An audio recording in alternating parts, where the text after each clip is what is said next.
I knew it. I knew it.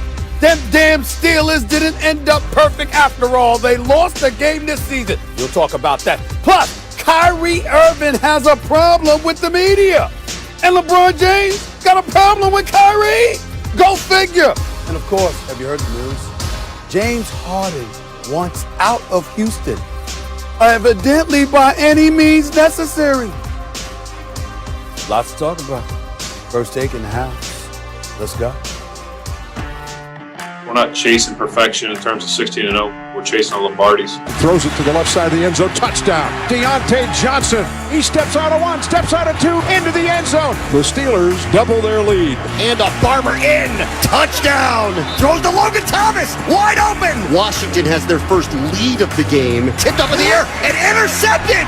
Washington has knocked off the last unbeaten in the NFL. Possession down ball was heavy in this football game, and we paid the consequences of it, a failure in it, such as life in our game.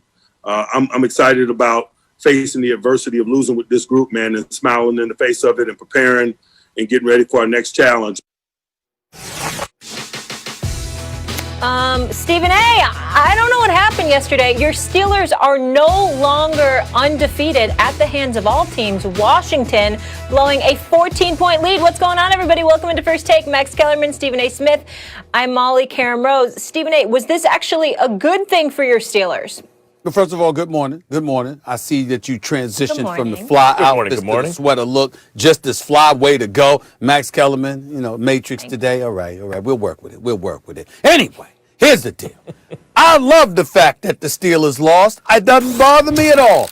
I knew that the perfection that we saw from them record-wise was not real. We've seen holes in their team on too many occasions where wins were too rough to come by.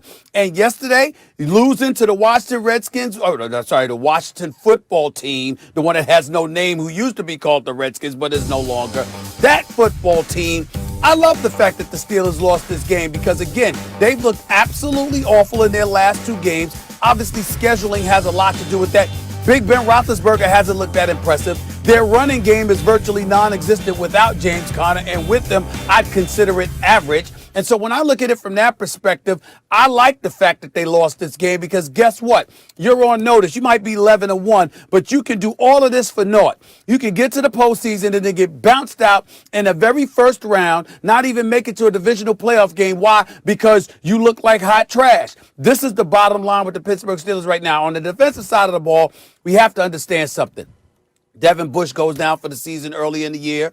Obviously, Bud Dupree went down last week. This kid Spillane that replaced Devin Bush, now he might be out. So they're compromised in their linebacking core, and we understand that some of the better teams in the NFL are going to take advantage of that, which is what you end up facing come postseason time, which puts more pressure on your offense to show up and produce. You got Big Ben Roethlisberger, can't be making mistakes. You sitting there, you going wide at 5 wide with Juju Smith-Schuster, Deontay Johnson, James Washington, Claypool and the crew, Eric Ebron. You got to show up. You got to produce because it's going to come down to the Steelers offense and specifically their ability to throw the football with a minimal amount of mistakes in order to give them the chance that their record says they deserve in order to get to the AFC Championship game and ultimately the Super Bowl. I haven't seen that from them the last few weeks. We certainly haven't seen it from them the last 2 games. And as a result, they got their comeuppance. I think ultimately the loss will be good for them. Not what you said, Max, last week in terms of their struggles, but it was a wake-up call. I said, no. They need to lose, okay? Because they ain't no 16-0 quality team. They ain't no 15-1 quality team as far as I'm concerned. And that reared its ugly head yesterday afternoon. I'm happy about the loss, to be honest with you. Now we can get on with the season and really preparing ourselves for the postseason. No, it's an understandable loss, but that's not the same thing as saying it's a good loss. You play 3 times in 13 days. It's understandable that you lose. You play right after you beat Baltimore, your chief rival. It's understandable that you lose. You play on a short week after having no bye for forever because your schedule got messed around twice because of the Titans and the Ravens COVID outbreaks. It's understandable that you lose. You play a Washington team that has a bad record and is frankly underrated with a backup quarterback who we thought his career was over and he might lose his leg. It's understandable that you lose, but it's a bad loss. It's not a good loss. The reason it's a bad loss is because it was obviously a trap game for all the reasons I just said. And a special team needs to know how to overcome that, especially after the Ravens. They were lucky. I thought that was such a great win for them against Baltimore because they beat the backups, right? Like, they beat a depleted Baltimore team, but it was really tough, and Coach Tomlin basically chewed them out to the media after the game. So I thought, oh, okay, they can't rest on their laurels. They understand they played poorly, and they have a lot to correct facing a Washington team that's been playing better, like the Giants, as the season goes on. Right? Like Ron Rivera, you've been talking about Joe Judge and the NFC East, the two teams that were considered to be the bottom feeders of the bottom feeding division, in fact, had a culture change on the top, and it's doing them well.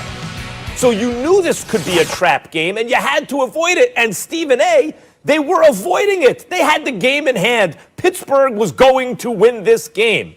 And they allowed playmakers, Alex Smith, who was once the first pick in the draft, on the other side of the ball to outplay them. Roethlisberger did not look good, and he hasn't really looked good recently. He's regressed as the season went on.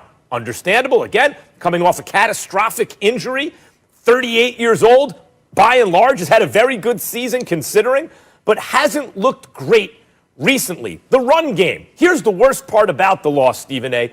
They ran the ball, what was it, 14 times? 21 yards. 21 yards. 21 yards. That's you run the ball 14 times, you get 21 yards on the ground. That's bad run blocking. That's losing the battle up front. That Pittsburgh can't be that kind of team. Pittsburgh has to be the kind of team that's going to beat you in 2 of the 3 phases of the game. They have to be better than they were yesterday. I understand why they lost. But because we knew all that going in, and so did they, and they had the game in hand, that's a bad loss. Max Kellerman, right now, the Steelers rank 29th in the league in rushing. These are the Steelers we're talking about here. Can you tell me any time in their history that you can recall that they've ranked that low, running the football? It just doesn't happen. Now, we understand we understand even with Le'Veon Bell, their running game per se is as good as it was, may not have been quote unquote elite because they always threw the football since Big Ben Roethlisberger has arrived, for the most part anyway. We understand that. All I'm saying is that they've always been able to run the football. That has not been the case. It isn't the case now, which puts even more pressure, not just on the arm, but the decision-making of Ben Roethlisberger in terms of making sure you minimize the mistakes and get the ball to just the numerous number of receivers that you have at your disposal. How many teams can say they have 5 dudes that are legitimate, bona fide, big-time targets? I'm talking about Claypool, Juju Smith-Schuster, James Washington, Deontay Johnson, Eric Ebron. I mean, damn. You got all of these targets, and you know what? I don't blame you for throwing the football. I don't know if you need to throw it 53 times, but I don't blame you for throwing the football 40 times a game. But you've got to minimize the mistakes. And unfortunately, for Big Ben Roethlisberger, it's not that he makes an abundance of them, but it always seems like the mistakes that he makes come at the most ill times. Just ill-timed mistakes, just the wrong time. And that's what really this is about. In the end, what have I said to you? It's about the Steelers. When you get to this point, being 11-0 at the time, chasing an undefeated season or whatever the case may be, Patrick Mahomes in Kansas City, all right? Ryan Tannehill with Tennessee, Baker Mayfield in Cleveland coming, Miami coming, Buffalo with Josh Allen coming.